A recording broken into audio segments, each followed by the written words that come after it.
Chief election commissioner Sikandar Sultan Raja का कहना है कि इंतखाबी शेड्यूल इलेक्शन से 54 रोज़ पहले जारी होगा। इस्लामाबाद में सहाफ़ियों से गैर रस्मी गुफ्तगू करते हुए chief election commissioner Sikandar Sultan Raja का कहना था कि हल्का बंदियाँ शाया हो चुकी, बाकी सब कुछ भी अपने वक्त पर होगा। उन्होंने कहा कि हम सब कुछ अपने वक्त से पहले कर रहे हैं। इलेक्शन शेड्यूल, आरओज़ और डीआरओज़ की तैनाती भी वक्त पर होगी।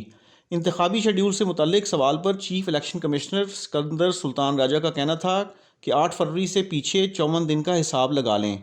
रिटर्निंग और डिस्ट्रिक्ट रिटर्निंग अफसरान अदलिया या ब्यूरोक्रेसी से लेने से मुतल्लिक सवाल पर चीफ इलेक्शन कमिश्नर ने मुस्कुराते हुए जवाब दिया, नो कमेंट्स।